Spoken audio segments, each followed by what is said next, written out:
Hello everyone and welcome back to the channel. It has been another month and welcome back to PickUpz because we have a lot to go over this week, and I mean a lot to go over. Primarily being, I got a new system, the Xbox Series X. I'm gonna do kind of its own video, especially comparing it with PlayStation 5 here. Because don't worry, I've not abandoned Sony, even though, kind of the big new thing right now in my life is the Xbox. But I mentioned in the last video I was planning to get one really soon, and of course I did. And yeah, I'm having a great time with the system. So a lot of pickups this month are going to be Xbox related. And I'm gonna kind of go over why I picked out certain games and stuff like that. But yeah, so I think we should just dive straight in. First of all, I'm gonna start with PlayStation because unfortunately my PlayStation load this month was pretty light. Two of these are kind of lame. So I only got 2 PS3 games this month. One being Battlefield Hardline. Not the best Battlefield game in the series, and you're wondering, why did I get it on PS3? Isn't this game on Xbox and PlayStation 5 and PlayStation 4 and all that stuff? Primarily I got it because I'm an idiot and I love seeing games like this run on hardware it probably shouldn't run on, such as the triple right here. So I'm gonna fire up this bad boy, kind of see what Battlefield Hardline looks like in on PS3 because yeah, this was the last cross-gen release for the Battlefield series, which kind of a big deal if you ask me. It's pretty interesting that this game exists, and we're gonna see a theme here. Remember Visceral, okay? Don't forget Visceral. They're gonna come back in some shape or form, but I've not actually played Battlefield Hardline. I'm actually going to play it on Xbox Series because, it runs at 120 frames per second. But we'll get to that. Then the other game is Grand Theft Auto 5. I have this game on like everything. So this is actually the last physical copy of the game that I needed to get. Of course, oops, there's info about my GameStop there, so I'm not going to show you guys. But yeah. Yeah, I'm happy to have it on the disc because if you guys don't know, on the 7th generation game consoles, Grand Theft Auto 5 ran directly off the disc when you installed the game. So yeah, pretty cool to have that, and it is the shiny cover with the shiny 5 and stuff like that. I did not get any PS4 games this month. Kind of a surprise because that's been a big part of these collection videos. But yeah, so no PlayStation 4 games. But I have gotten some PS5 games. The big one that I've been playing finally went down in price, so I finally decided to buy it, and that is Gran Turismo 7. I've been enjoying the heck out of this game. It's not perfect, mind you. As someone that loves Gran Turismo and grew up playing, especially Gran Turismo 4, in fact, if you go back in this channel to my PlayStation unboxing video, I unboxed Gran Turismo 4 on PS2, so we've come full circle here. And I want to point out, this game is really well crafted, really well made, and I'm having a really great time with it. But the progression's kind of weird and stuff like that, but the presentation is just incredible. Genuinely one of the best looking games I've ever seen. There's some times when I'm playing it and I'm just like, this is insane. Like I just got to like all the American tracks, and like being in the American desert, like in Southern California and Nevada and stuff like that. It looks unbelievable during certain times of the day. And of course the cars look great, ray tracing, stuff like that. Of course it did just get the PSVR update. I do not have a PSVR, and I probably will not be getting one anytime soon, but I've heard that's an amazing experience and I cannot wait to check it out. Next one is going to be kind of a weird one. So, I don't know, I have not really talked about Death Stranding that much on the channel, but not one of my favorite games from Hideo Kojima. I never finished the original game because it really lost my interest.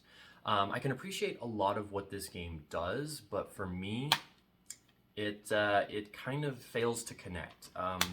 The gameplay loop is fun, and I actually do enjoy the chill-out nature of the game. But on PS4, it ran at 30 frames per second. Of course, I have a PS5, so why not get Death Stranding Director's Cut? So I did, and you know, for the most part, it's been a good experience.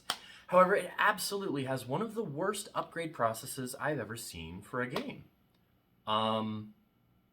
If you don't upload your saves on PS4, you cannot re-download them and play it on PS5. So my save, which was like about halfway through the game, completely gone. So I have to restart the game, which is fine because leading up to Death Stranding 2, which I think is slated for either this year or next year, but yeah, I don't know. It's gonna be fun to kind of revisit this game at higher frame rates and resolution and stuff like that.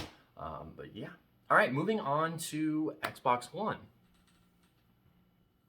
All right, Xbox One time. Now I don't know if you can decipher what game is on there, but the main game I've actually been playing on Series X, funnily enough, is Far Cry 4. Wow, that these games do. There we go, Far Cry 4. Why am I playing Far Cry 4 on Xbox Series, you want to be asking? This game's a couple years old. Haven't you played it before? Yes, I have. But revisiting this game has been a lot of fun. And here's what I can do. I can like place it like that. The game's been a lot of fun, and the main reason, of course, I've been playing it, it runs at 60 frames per second on Series X, and it's just amazing. It's so interesting to see this game run as well as it does on a console. I wish the resolution was increased, but you know, that's, you know, not much of an issue. Sorry, I'm realizing my games are kind of out of order here. Because I like going from like oldest to newest and platform by platform. But you know, revisiting the game has been a lot of fun, and FPS boost. That is one of the main things about the Series X that is blowing me away. Not only is backwards compatibility a really important feature to me in a system, but quite frankly, the Series X does it better than any system I have ever used in my life.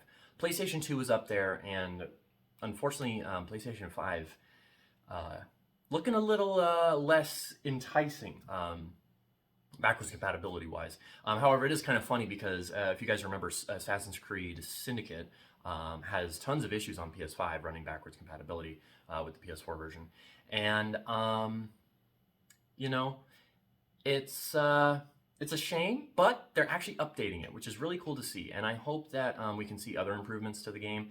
And maybe a resolution patch, but I doubt it. I don't really think we're going to see that. But the fact that they're actually addressing the problem is really cool. But backwards compatibility on Xbox doesn't have issues like that. There is no game out there. If it's supported, it will run pretty well. For example, another game, and also in the same series, Far Cry 2, a game that struggled immensely on the Xbox 360 with frame pacing issues, screen tearing, and just performance in general, runs amazingly on Series X. No frame pacing issues, no screen tearing, and consistent 30 frames per second. I wish that game was FPS boosted, but FPS boost, absolutely one of, if not the best feature of the Series X. I genuinely am loving it, and a big thing you're going to be seeing with a lot of these games is FPS boost. Now, I know this was a game that I picked up last month, but I do want to talk about this one for a second. Yes, I picked this game up last month, and that is Rise of the Tomb Raider.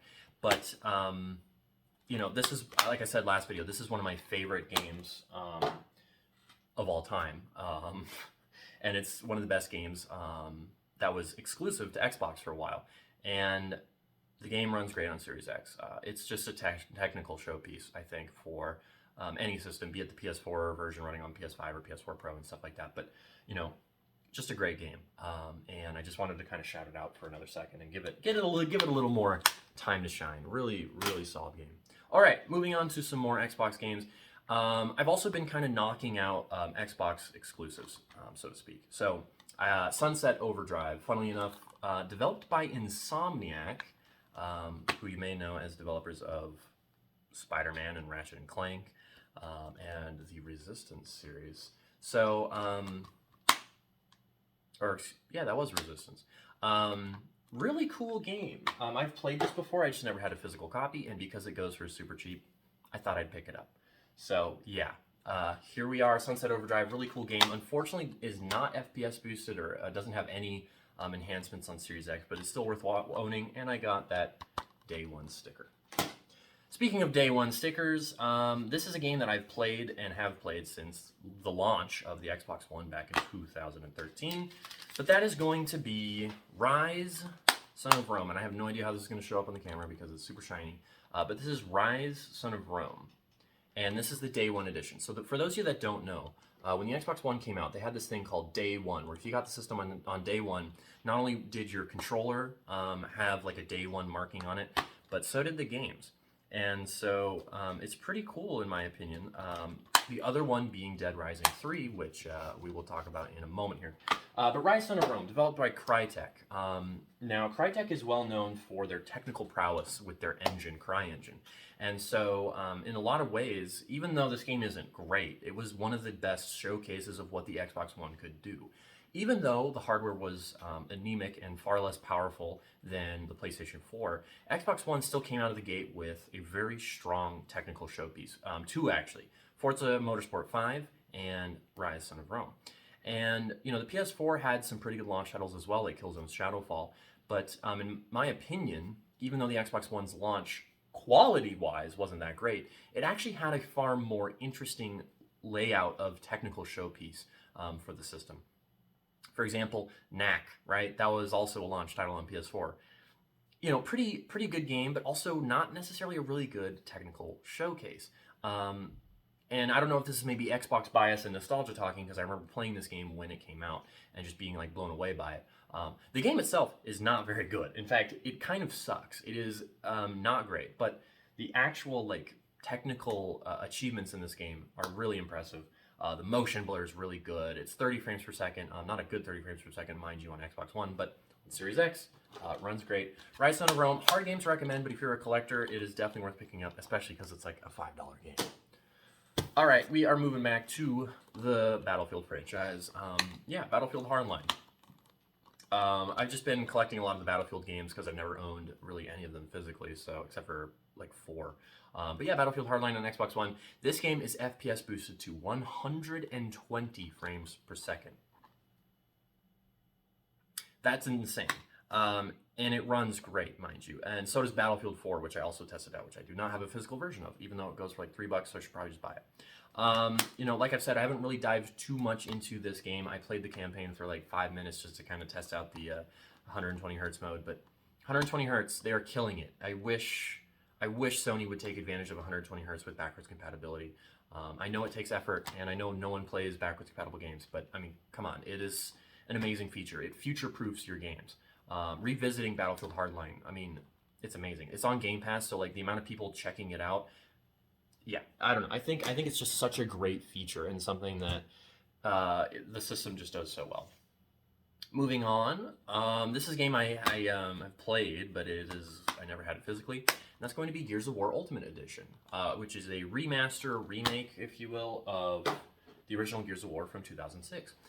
This game is important in a lot of ways, of course, but the remaster itself, pretty good. It is a little divisive because at the time, it ran at 30 frames per second on Xbox One, which, if you compared it to what Halo did with the Master Chief Collection, 360 games, which granted, even like Halo 2 Anniversary. So Halo 2 Anniversary ran at 60 frames, it targeted 60 frames per second on Xbox One, and that was impressive. But the Gears of War remaster running at 30, and I think it was 900p as well, or even 720p, not great. So, but, of course, it's FPS boosted. So the game runs great on Series X, and I'm thrilled with it. It truly runs just great, and it's the definitive version of the game. And for those of you that don't know, this game has a terrible PC port. So this, right now, like this with the Series X is the best way to play the original Gears of War, unless you happen to have the original PC version of Gears of War. But that's pretty hard because you need a Games for Windows Live account that bought the game and activated. So that's a bit of a headache. So in the current state, this is the best way to play Gears of War, and I wish they would do more of these. But granted, all the other Gears of War games on Series X run at 60 frames per second. I have Gears of War 2 pulled up because, of course I do. It's one of the best games of all time. All right. Another game in the series, Gears 5. I have not actually given Gears 5 a fair shot, but this game actually does have a Series X/S version.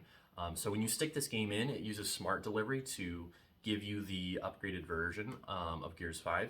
And what I have played of this game, It is easily the best Unreal Engine 4 game I've ever seen, and just a great showpiece for Xbox, and it's just a great game. And it comes with stickers and stuff. But yeah, I don't know. This is a really impressive game, and I'm excited to actually give it a whirl. But I've been replaying the series again to kind of like freshen myself up, because I have to admit, it's been a while since I played Gears of War, and so it's hard to remember certain things about the series. Another Xbox console exclusive being Recore. This game is also FPS boosted on Series X to 60 frames per second. This was a fun little platformer game. Nothing too special, mind you, but it is a pretty fun little game. Seems to be mostly forgotten about, but aren't most Xbox exclusives that aren't Gears and Halo at this point. But cute game, worth playing at least once. But you know, I played it before, but now I have a physical version. Yet another Xbox console exclusive. I have, you know, most of the games in this video are that way, so I'm pretty excited. This is going to be Quantum Break by Remedy. This was a pretty big title for the console, and unfortunately, in my opinion, it was a really big disappointment. Not Remedy's best game, and I think most people would agree. So, yeah, I'm not thrilled with this game, but it's on Series X, and I have to admit, I don't know if it's FPS boosted, but we can check right about now. Wait, do I have the game installed? I don't think I do, because it's a pretty big game. Let's check Game Pass. I believe it is. Deathloop far. Okay, here we go. Receive GH. MNOPQ. All right, let's see. No, it is not FPS boosted. So I'm curious how this game is actually going to run on Series X. I'll have to check it out. I have to admit, technically speaking, I actually don't know too much about this game, so I'm going to have to do a little more research, I guess.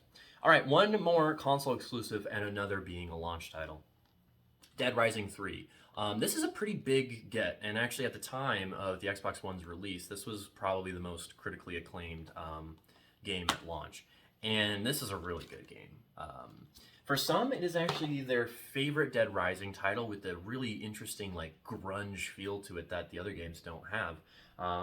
You play mostly in the streets and stuff like that, and it's a really cool game. I remember enjoying it a lot when the Xbox One first came out, and now I have a physical version of it, and I'm actually excited to give it a proper shot. Unfortunately, it is not FPS boosted or anything like that, but Dead Rising 3, to this day, I believe, completely exclusive to the Xbox One/Series X, because it's backwards compatible, which is pretty insane to think about. It is one of the few games, to my knowledge, up there with like Halo 5, that's completely stuck on the Xbox, so pretty interesting. All right, now I got some series games to talk about, those being one of the most recent releases, Dead Space Remake. I'm just going to set this down here. So I do not say these words lightly, but this game, even though I'm only about halfway through, one of the best remakes of all time. It takes everything that made the original game great, adds to it, and improves upon it, which is a big thing to note, because there's a lot of people out there, and I have this opinion too in a lot of ways. Like, look at Resident Evil 4, look at Resident Evil 2 and 3. Those are games that are very good and probably didn't need remakes. But there's always room to improve, right? With Resident Evil 4, I think there's a lot of things they can improve with combat and movement and everything like that. With Dead Space, it being an even newer game and funnily enough inspired by Resident Evil 4, they had a lot of room to improve. And one of the main things they did in this game was making the Ishimura basically completely connected. There's no like fake loading screens or anything like that. The whole ship, you know, of course data has to stream and stuff like that, but the whole ship is interconnected. And so theoretically you can walk all the way from, you know, the cargo bay to the bridge, basically, which is really impressive. And not only that, it has things for people like me that have played the original game to kind of trip us up, but it also has new stuff like, I guess it's, I don't know what it's called in the game, but it's like the jetpack thing where you can fly around and stuff. Zero gravity segments are amazing. I'm really excited to finish this game. Unfortunately, it's still really not that scary. Dead Space was never scary to me, so I'm a little upset, I guess, that this version is not scary, but you know, it's fine. We'll live, right? But yeah, I definitely want to give a big shout out, and that's why I said remember Visceral, because of course the original game that Visceral developed was Dead Space, and rest in peace to them. It's a shame that their last game was Battlefield Hardline. All right, I got another series game here, although technically it's also an Xbox One game because it has smart delivery, and there's a bit of a theme. Far Cry 6. Not the most beloved entry in the series, but a game I've always wanted to check out, especially since it was one of the major titles for the next gen at the time. And I ended up getting the Xbox version because it performs a little better, and it was cheaper than the PS5 version. And I got to admit, playing shooters is not my favorite with the DualSense controller. So I figured I would just get it on an Xbox. Plus, all the other Far Cry games, especially 3, 4, and 5, all run at 60 frames per second, including 6. So I figured I had to get it on Series X. All right, moving on, and I got to speed things up a little bit here because we're running out of time. 360. All right, this one is kind of a fun one. Avatar, the video game. This game has shot up in value. It is at like exponentially increased, and I'm assuming that's mostly due to the film Way of Water, coming out. As someone that's kind of reinvested myself in the world of Avatar, I'm really excited to check this game out. It's like a prequel set before the events of the original film, and I'm excited to check it out. Unfortunately, it is not backwards compatible, so I do have to dig out the old 360 to play this game. All right, this one, I don't know if I should be embarrassed about, but I got it because it is backwards compatible, and that is going to be the Metal Gear Solid HD collection, which includes Metal Gear Solid 1 or 2, 3 HD, and then Peace Walker HD. So I actually have this game on PS3, but I wanted to get it because it is, of course, backwards compatible. So yeah, I decided to go for it, and of course the game's stunning. They're some of the best games of all time, especially Metal Gear Solid 3. And actually my friend Gabe has been replaying these games, or playing for them for the first time, so he's been making me want to revisit them. So I figured there's no better time like the present. Go ahead and buy it. I'll probably sell or trade the PS3 version because, quite frankly, I don't really want to have it anymore when I got this and I can play it on my Series X. All right, another bit of a theme here. Let me get them all in order. Oh, I forgot I got an original Xbox game. We'll talk about that shortly. All right, next game, Battlefield Bad Company. The first game to use the Frostbite engine, which, funnily enough, Dead Space uses. Dead Space Remake. At the time, I can understand why this was a really beloved and impressive shooter. Nowadays, I really want to like this game. But it's really weird. The controls, especially on console, are bizarre. In order to change weapons, you use the right bumpers, and to knife, you press Y. Oops. And it has really weird controls, and the field of view is super restrictive. So I get pretty motion sick playing this, so I actually have to play it pretty far away.